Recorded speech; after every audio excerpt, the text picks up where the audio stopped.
বন্ধুরা, এই যুগে নারীরা সব বিষয়েই পুরুষদের সমান, তা খেলাধুলা হোক বা শিক্ষা, নারীরা পুরুষদের সমান জায়গা করে নিয়েছে। শুধু তাই নয়, নারীদের একটি শ্রেণীও পুরুষ নির্যাতন করার থেকে পিছিয়ে নেই। যেমনটা প্রতিটি পাপের জন্য শাস্তি নির্ধারণ করা হয়েছে, তেমনি প্রতিটি শাস্তি ভোগের জন্য ভিন্ন ভিন্ন রকমের নরকও তৈরি করা হয়েছে। গরুড় পুরাণে শ্রীহরি বিষ্ণু 21 ধরনের কঠিন নরকের বর্ণনা দিয়েছেন। এই ভিডিওটিতে আপনি জানতে পারবেন যে যদি একজন স্ত্রী তার স্বামীর উপর অত্যাচার করে, তাহলে মৃত্যুর পর সে নরকে কি কি শাস্তি পাবে। স্বামীর গায়ে হাত তোলা স্ত্রীদের কত বছর তমিশ্রম নরকে কেমন কেমন শাস্তি ভোগ করতে হয়। এমন স্ত্রীদের কি হয় যারা অন্য পুরুষদের সাথে সম্পর্ক রাখে। মিথ্যা ও প্রতারক স্ত্রীরা পরবর্তী জীবনে কি হয়ে জন্ম নেয়। আরও কিছু বলার আগে আপনাকে আমাদের চ্যানেল বৈদিক জ্ঞান সঙ্গম সাবস্ক্রাইব করার জন্য অনুরোধ করা হচ্ছে এবং কমেন্ট বক্সে জয় শ্রী নারায়ণ লিখে ঈশ্বরের প্রতি কৃতজ্ঞতা প্রকাশ করুন। বন্ধুরা, আমরা যে মৃত্যুলোকে বাস করি, সেখানে কাউকে নির্যাতন করা বড় অপরাধ। তাও কিছু মানুষ ইচ্ছাকৃতভাবে অপরাধ করে। বেশিরভাগই বিয়ের পর পুরুষরাই তাদের স্ত্রীর ওপর নানা ধরনের অত্যাচার করে থাকে। সেসব মানুষকে শুধু মৃত্যুলোকেই নয়, নরকেও কঠিন শাস্তি দেওয়া হয়। আমরা পুরুষ শাসিত সমাজে বাস করি, সে কারণেই সমাজে নারীর চেয়ে পুরুষের অধিকার ও ক্ষমতা বেশি। কিন্তু পুরুষরা এসব অধিকারের অপব্যবহার করে নারীদের ওপর অত্যাচার না করতে পারে, তাই নারীর নিরাপত্তার জন্য সমাজ অনেক নিয়মকানুন তৈরি করেছে। তবে সব ক্ষেত্রেই শুধু পুরুষরাই দোষী হয় না। অনেক সময় বিয়ের পর নারীরাও পুরুষকে নির্যাতন করে আর মারপিট করে। কথায় কথায় মিথ্যা বলা, পরনিন্দা করা, স্বামীকে ধোঁকা দেওয়া ইত্যাদির হিসেব পৃথিবীতে নাও দিতে হলে নরকে এর হিসাব ভালো করে দিতে হবে এবং তাকে ছোট বড় সব ধরনের পাপের শাস্তি পেতে হবে। বন্ধুরা, হিন্দু শাস্ত্রে নারীর সৌন্দর্য ও গুণাবলী বিস্তারিতভাবে বর্ণিত আছে। শাস্ত্র বলে যে তিনি নম্র, কোমল এবং পরিবারের ভরণ পোষণকারী। তারা নিজের স্বামীর আজু এবং সমৃদ্ধির কামনা করেন আর প্রতিটি পরিস্থিতিতে নিজের স্বামীর সুখে দুঃখে তার পাশে থাকে। কিন্তু এই কলিযুগে মানুষের অত্যাচার যেমন বাড়ছে, তেমনি নারীর মধ্যেও পরিবর্তন এসেছে। কিছু নারী তাদের স্বার্থসিদ্ধির জন্য অত্যাচারী হয়ে উঠেছে। এমনকি সে নিজের পরিবারকেও গ্রাহ্য করে না, সে নিজের স্বামীর কথা শোনে না এবং তাকে অপমান করে। সে তার বড়দের সম্মান করে না, কোনো ধর্ম মানে না। কখনো কখনো সে তার স্বামীকে মারধর করে আবার হত্যা করার পাপও করে বসে। মহিলাদের এই সমস্ত খারাপ স্বভাবের কারণে স্বামী তার বিয়ের সিদ্ধান্ত নিয়ে সন্দেহ করতে শুরু করে এবং ভাবে যে কোন অশুভ সময়ে সে এমন একজন মহিলাকে বিয়ে করেছিল। আপনি যদি এমন একজন স্বামী হন যে নিজের স্ত্রীর দ্বারা নির্যাতিত হচ্ছেন, বা এমন কোনো পীড়িত স্বামীকে চেনেন, তবে আপনি খুব ভালো করেই বুঝবেন যে এটি কোনো সাধারণ সমস্যা নয়। বন্ধুরা, অনেক লোক ভাবতেও পারে না যে পুরুষের সাথেও অত্যাচার হয়। আমাদের সমাজে নারী ও পুরুষদের সমান অধিকার দেওয়ার কথা বলা হলেও বিচারের সময় নারী পক্ষকেই বেশি ছাড় দেওয়া হয়, কিন্তু নরকে তা হয় না। সেখানে লিঙ্গ, ধনী গরিব, জাত ধর্ম কিছুই দেখা হয় না। সেখানে মানুষ বিভিন্ন শ্রেণীতে বিভক্ত হয়, শুধুমাত্র তাদের কর্মের ভিত্তিতে। গরুড় পুরাণেও এর উল্লেখ আছে। একদিন পক্ষীরাজ গরুড় শ্রী নারায়ণকে বললেন, হে ভগবান, আপনি সব ধরনের পাপ কর্মের পরিষ্কারভাবে বর্ণনা করেছেন। এমনকি যদি কোনো পুরুষ যখন কোন নারীর উপর অত্যাচার করবে, তখন সে নরকে কি শাস্তি পাবে।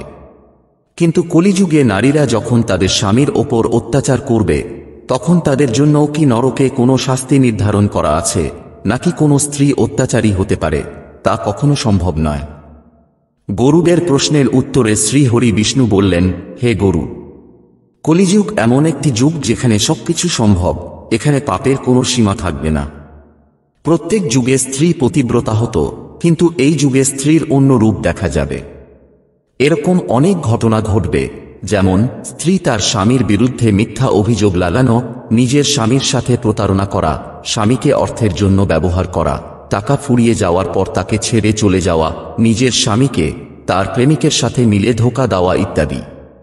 এসব পাপের পরিণাম সম্পর্কে না জেনে স্ত্রীরা এসব পাপ করতে তো থাকে, কিন্তু তারা জানে না যে পৃথিবীতে তারা এসবের হিসাব না দিলেও নরকে তাদেরকে প্রতিটি অন্যায় কাজের হিসাব দিতে হবে। গরুড পুরাণ অনুসারে যদি কোনো স্ত্রী নিজের স্বার্থ পূরণের জন্য বা অর্থের জন্য কোনো পুরুষকে বিয়ে করে এবং অযথা খরচ করে তার স্বামীর টাকা লুট করতে থাকে, যে স্ত্রী ততদিন স্বামীর সাথে থাকে যতদিন ধন সম্পদের ভোগ করতে পারে, এমন স্ত্রীদের মৃত্যুর পর তমিশ্রম নামক নরকে ভয়ানক শাস্তি দেওয়া হয়। মৃত্যুর পরে যমদূতরা এই ধরনের স্ত্রীদের দড়ি দিয়ে বেঁধে নরকে টেনে নিয়ে যায় এবং সেখানে গরম লোহার রড দিয়ে প্রহার করে। তাদের অনেক মারধর করা হয় যতক্ষণ না তাদের মুখ থেকে রক্ত বেরিয়ে আসে এবং তারা অজ্ঞান হয়ে যায়। জ্ঞান ফিরলে তাকে আবারও পিটিয়ে আধমরা করা হয়। অনেক সময় এমনও দেখা যায় যে একজন স্ত্রী তার স্বামীর বিরুদ্ধে যৌতুকের মিথ্যা অভিযোগ লাগায়, আবার কেউ আর্থিক অবস্থা খারাপ হলে স্বামীকে ছেড়ে চলে যায়। এই ধরনের পাপী স্ত্রীকে চক্রবাক পাখি হয়ে বহু জন্ম ভ্রমণ করতে হয় এবং সে অন্য কোনো রূপে জন্ম নিতে পারে না। যতক্ষণ না সে নিজের পাপকে বুঝতে পারবে ততক্ষণ সে মুক্তি পায় না। বন্ধুরা, আপনারা ধর্ষণের মতো জঘন্য অপরাধের কথা নিশ্চয়ই শুনেছেন। এতে শুধু মেয়েরাই শিকার হয় না, অনেক সময় পুরুষরাও এই অপরাধের শিকার হয়। যে নারী কোনো পুরুষকে তার অনুমতি ছাড়া স্পর্শ করে বা তাকে তার শরীরের মোহে ফাঁসানোর চেষ্টা করে, তাকে নরকে মূত্র, রক্ত, কফ, বিষাক্ত পোকামাকড় ও পশুর সাথে বছরের পর বছর শাস্তি ভোগ করার জন্য ছেড়ে দেওয়া হয়। এমন পরিস্থিতিতে পাপী আত্মারা অনেক কষ্ট পায় এবং বারবার যমদূতদের কাছে মুক্তির জন্য প্রার্থনা করে, কিন্তু যমদূতরা তাদের পাপ কর্মের কথা স্মরণ করিয়ে অসহ্য যন্ত্রণা দিতে থাকে। বন্ধুরা, বড়দের ঈশ্বরের সঙ্গে তুলনা করা হয়, তাদের অপমান করা মানে ঈশ্বরকে অপমান করা। গরুড পুরাণে বলা হয়েছে যে স্ত্রী তার স্বামী বা তার বড়দের অপমান করে, তাদের ছোট করে অথবা তাদের মারধর করে এই ধরনের স্ত্রীদের নরকের আগুনে ফেলে দেওয়া হয় এবং এটি করা হয় যতক্ষণ না তাদের শরীর থেকে চামড়া আলাদা হয়ে যায়। বন্ধুরা, যারা নিজের সাথীকে ধোঁকা দেয় তাদের নরকে এমন শাস্তি দেওয়া হয় যা ব্যাপারে যদি তারা একটুও জ্ঞান লাভ করে তাহলে সে পরবর্তী জীবনেও তা করতে গেলে ভয় পাবে। আমাদের শাস্ত্র অনুসারে যে স্ত্রী অন্য পুরুষের সাথে সম্পর্ক রাখে তাকে নরকের পশু হিসাবে গণ্য করা হয়। মলমূত্রে ভরা অন্ধকার কূপে তাকে দীর্ঘকাল ধরে ফেলে রাখা হয়। বেঁচে থাকার জন্য তাকে সেসব খেতে হয় এবং ঘোর অন্ধকারে বন্দী থাকতে হয়। গরুড পুরাণে বলা হয়েছে, যারা নিজেদের ইচ্ছা পূরণের জন্য নির্দোষকে হত্যা করে এ কাজকে মহাপাপ বলে গণ্য করা হয়। যে স্ত্রী স্বার্থের জন্য নিজের প্রেমিকের সাথে মিলে নিজের স্বামীকে হত্যা করে, তার সাথে তার প্রেমিককেও এই জীবনে এবং মৃত্যুর পরে নরকেও অনেক কষ্ট পেতে হয়। শুধু খুনি স্ত্রী নয়, এমন কাজে সাহায্যকারী তার প্রেমিককেও মৃত্যুর পর হাজার হাজার কুকুর কাণ্ডের শাস্তি পেতে হয়। বহু বছর ধরে গরম বালিতে চলতে হয়। শুধু তাই নয়, এরপর তাকে গরম লোহা দিয়ে বেঁধে হাতে পায়ে লোহার পেরেক ঢুকিয়ে দেওয়া হয়। বন্ধুরা, আমাদের দাদু, ঠাকুমা, বাবা মা বা অন্যান্য পূর্বপুরুষ যারা এই পৃথিবী ছেড়ে চলে গেছেন, তাদের স্মৃতিতে আপনারা তাদের ছবি নিজের বাড়িতে লাগিয়ে রেখে থাকেন। এটা মানা হয় যে আমাদের পূর্বপুরুষদের ছবি লাগালে শুধু ঘরে সুখ ও সমৃদ্ধি আসে না, বরং বাড়ির লোকজন তাদের আশীর্বাদও পায়। এই কারণে কেউ বাড়ির বসার ঘরে তাদের পূর্বপুরুষদের ছবি রাখেন, আবার কেউ তাদের শোবার ঘরে বা মন্দিরের কাছে রাখেন। কিন্তু এটা করা কি ঠিক?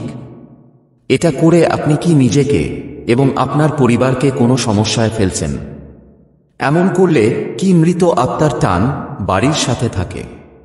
জ্যোতিষ বিজ্ঞান এবং শাস্ত্র অনুসারে মৃত ব্যক্তির ছবি কোন দিকে এবং কোন স্থানে লাগাতে হবে, আসুন এই ভিডিওতে জেনে নেওয়া যাক।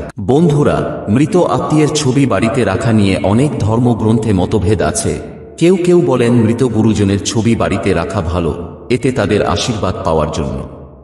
আবার কিছু ধর্মের মতে বাড়িতে মৃত ব্যক্তির ছবি রাখলে তা পরিবারের জন্য দুর্ভাগ্য আনে।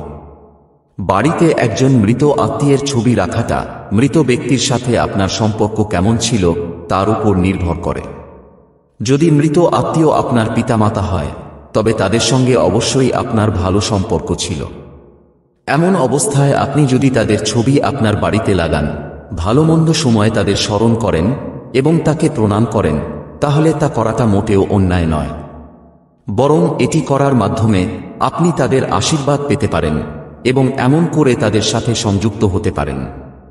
বন্ধুরা, আপনারা জেনে অবাক হবেন যে আমরা আমাদের পূর্বপুরুষদের আশীর্বাদের জন্যই এগিয়ে যাই এবং তারা আমাদের ভবিষ্যতের বিপদ সম্পর্কে সতর্ক করে।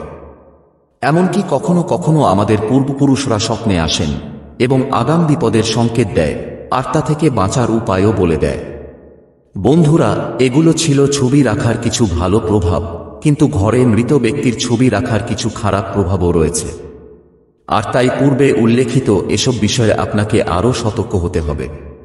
যদি আপনি এই নিয়মগুলি পালন না করেন, তবে আপনি অজান্তে নিজের এবং আপনার পরিবারের অন্যান্য সদস্যদের ক্ষতি করতে পারেন। কিছু বিশ্বাস এমনও আছে, যখন আপনি মৃত আত্মীয়দের কথা ভাবেন এবং খুব দুঃখ অনুভব করতে থাকেন এবং কামনা করেন যে তারা আপনার জীবনে ফিরে আসুক। এমন পরিস্থিতিতে মৃত ব্যক্তির আত্মা আপনার ইচ্ছা পূরণ করার চেষ্টা করে এবং অবশ্যই আপনার সাথে যোগাযোগ করার চেষ্টা করে। মৃত আত্মার আপনার কাছে নিজের বার্তা পৌঁছানোর জন্য শরীর থাকে না, সেজন্য সে অসন্তুষ্ট হয়ে এদিক ওদিক ঘুরে বেড়ায়। এটি গরুড় পুরাণেও স্পষ্টভাবে লেখা আছে, মৃত আত্মার মুক্তির জন্য পরিবারের সদস্যদের মোহ ত্যাগ করে দুঃখ প্রকাশ না করে দাহ সংস্কার ও শ্রাদ্ধ সম্পন্ন করা উচিত। বন্ধুরা, এটাও বোঝা দরকার যে আপনি যদি কোনো মৃত ব্যক্তিকে বারবার স্মরণ করেন বা তার খেয়ালে হারিয়ে যান, তাহলে অজান্তে আপনি তার মুক্তির পথে বাধা সৃষ্টি করেন। একজন মানুষ যখন প্রিয়জনকে হারায়, তখন তার মন খারাপ হওয়া স্বাভাবিক। এ কারণেই আপনারা প্রিয়জনের মৃত্যুর পর তাদের নিশানি হিসাবে তাদের জামাকাপড়, কিছু জিনিস বা তাদের ছবি রেখে থাকেন। কিন্তু হিন্দু শাস্ত্র অনুসারে প্রিয়জনের মৃত্যুতে খুব বেশি শোক করা উচিত নয়। আমাদের ধর্মগ্রন্থ বলে যে মৃত্যুর পরে মৃত ব্যক্তির আত্মা পরিবারের সদস্যদের চারপাশে ঘুরে বেড়ায় এবং তার পরিবারকে দুঃখী দেখলে তার কষ্ট হয়। গরুড় পুরাণে বলা হয়েছে, মানুষের মৃত্যুর পর মৃত্যুলোক থেকে যমলোকে যাওয়ার ক্ষমতা আত্মার থাকে না। সেজন্য মৃত্যুর পর তার পরিবারের পক্ষ থেকে 10 দিন ধরে যে পিণ্ডদান করা হয়, আত্মার বিভিন্ন অংশ তৈরি হয় এবং 13 দিনে দান করা দেহ তার আত্মাকে যমলোকে যাওয়ার ক্ষমতা দেয়। এমন অবস্থায় আপনি যদি তাদের কথা খুব বেশি মনে করেন এবং দুঃখ অনুভব করেন, তবে মৃতের আত্মা মায়ায় আটকে থাকে এবং যমলোকে যেতে পারে না। মোহ মায়ার ত্যাগ না করলে আত্মা মুক্তি পায় না। আর এ কারণেই বলা হয়, মৃত ব্যক্তির ছবি ঘরে রাখলে তার পরিবারের সদস্যদের কষ্ট হয়, যার ফলে মৃত ব্যক্তির আত্মার মোক্ষ লাভ করা কঠিন হয়ে পড়ে এবং সেই আত্মা এই নশ্বর পৃথিবীতে বিচরণ করে। এই সময়ে সেই আত্মার উপর অনেক বিপদ আসে। বিভিন্ন তান্ত্রিক শক্তি সেই আত্মাকে নিজেদের স্বার্থে ব্যবহার করতে পারে। এ কারণে আত্মা অনেক কষ্ট পায়। তাই পরিবারের মঙ্গল এবং মৃত ব্যক্তির আত্মার শান্তির জন্য বাড়িতে মৃত আত্মীয় স্বজনের ছবি রাখতে বরণ করা হয়। আপনি শাস্ত্রে বিশ্বাস করে যদি আপনার বাড়িতে এমন মৃত আত্মীয়ের ছবি রাখেন যার সাথে আপনার সম্পর্ক ভালো ছিল না বা মৃত্যুর আগে কেউ অনেক পাপ করেছিল, তখন সেই মৃত আত্মীয়দের ছবি ঘরে রাখা ঠিক নয়। কারণ বলা হয় যে মৃত্যুর পরেও মানুষের স্বভাব বদলায় না। সেজন্য সেসব আত্মা মৃত্যুর পরেও তাদের স্বভাব পাল্টায় না আর কোনো না কোনোভাবে আপনার ক্ষতি করার চেষ্টা করতে থাকে। এটা জরুরি নয় যে আপনার সমস্ত পূর্বপুরুষ ভালো প্রকৃতিরই হতে হবে।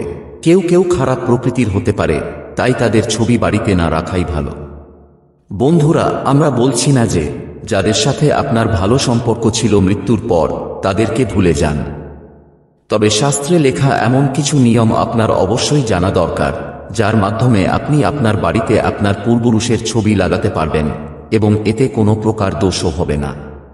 বন্ধুরা, বাস্তুশাস্ত্র অনুসারে পূর্বপুরুষদের ছবি সবসময় এমন জায়গায় রাখা উচিত যেখানে বাইরের লোকেরা তাদের দেখতে না পারে। এমনটা বিশ্বাস করা হয় যে কোনো বাইরের মানুষ যদি পূর্বপুরুষের ছবি দেখে, তবে তা বাড়িতে নেতিবাচক শক্তি বৃদ্ধি করে। সেই কারণে বাড়ির বসার ঘরে পূর্বপুরুষের ছবি রাখা উচিত নয়। এছাড়া বাড়ির বেডরুমে পূর্বপুরুষের ছবি রাখা উচিত নয়, কারণ এতে ঘরে নেতিবাচক শক্তি বাড়ে। বাড়িতে পূর্বপুরুষদের ছবি শুধুমাত্র আপনার দেখার জন্য, অন্য কারো জন্য নয়। তাই এটি এমন জায়গায় রাখুন যেখানে কোনো অতিথি এটি দেখতে না পারে। আপনার ও সেই ছবি প্রতিদিন না দেখাই ভালো। এটা সত্য যে আপনার অনুভূতি তাদের সাথে সংযুক্ত থাকে, কিন্তু তাদের প্রতিদিন মনে করলে আপনার ভবিষ্যতের উপর খারাপ প্রভাব পড়তে পারে। বৈজ্ঞানিক দৃষ্টিতে বললে পূর্বপুরুষদের সব সময় স্মরণ করলে মনের মধ্যে দুঃখ ও হতাশার অনুভূতি তৈরি হয়, যা কোনো অবস্থাতেই ভালো নয়। বাস্তু অনুসারে পূর্বপুরুষদের ছবি সব সময় উত্তর দিকে রাখা উচিত, কারণ দক্ষিণ দিককে পূর্বপুরুষের দিক বলে মনে করা হয়। তাই উত্তর দিকে ছবি রাখলে ছবির মুখ দক্ষিণ দিকে থাকে। তাই পূর্বপুরুষের ছবি এমনভাবে লাগাতে হবে যেন ছবির মুখ দক্ষিণ দিকে থাকে। এর পাশাপাশি দক্ষিণ ও পশ্চিম দেয়ালে পূর্বপুরুষের ছবি কখনোই লাগানো উচিত নয়। এমনকি এটি করলে বাড়ির সুখ সমৃদ্ধি নষ্ট হতে থাকে। এটা বিশ্বাস করা হয় যে পূর্বপুরুষরা দেবতুল্য, অর্থাৎ পূর্বপুরুষদের স্থান দেবতাদের সমান, তবে পূর্বপুরুষদের ছবি কখনই ভগবানের সাথে রাখা উচিত নয়। বাস্তুশাস্ত্রে ভগবান ও পূর্বপুরুষের স্থান ভিন্ন, তাই একই স্থানে ভগবান ও পূর্বপুরুষের ছবি রাখবেন না। পূজার স্থানে পূর্বপুরুষের ছবি রাখলে জীবনে বাধা আসতে পারে। এমনটা করলে পরিবারে অশান্তির পরিবেশও তৈরি হতে পারে। শুধু তাই নয়, বাস্তুশাস্ত্র অনুসারে পূর্বপুরুষদের ছবির সাথে জীবিত মানুষের ছবি কখনই রাখা উচিত নয়। এমন করলে জীবিত মানুষের আজও কমে যেতে পারে এবং তাদের জীবনে সংকট আসতে পারে। বন্ধুরা, এখন আপনি যদি বাড়িতে মৃত আত্মীয়দের ছবি রাখেন, তবে আপনি নিশ্চয়ই বুঝতে পেরেছেন যে আপনাকে কি কি নিয়ম মানতে হবে। আপনার যদি এই ভিডিওটি ভালো লাগে, তবে এটিকে শুধু নিজের মধ্যে সীমাবদ্ধ করবেন না, আপনার বন্ধু এবং আত্মীয়দের সাথেও এটি শেয়ার করুন। এরকম আরও ভিডিও দেখতে আমাদের চ্যানেল বৈদিক জ্ঞান সঙ্গমকে সাবস্ক্রাইব করুন। সর্বশুভম ভবতু। দেখা হবে পরবর্তী ভিডিওতে।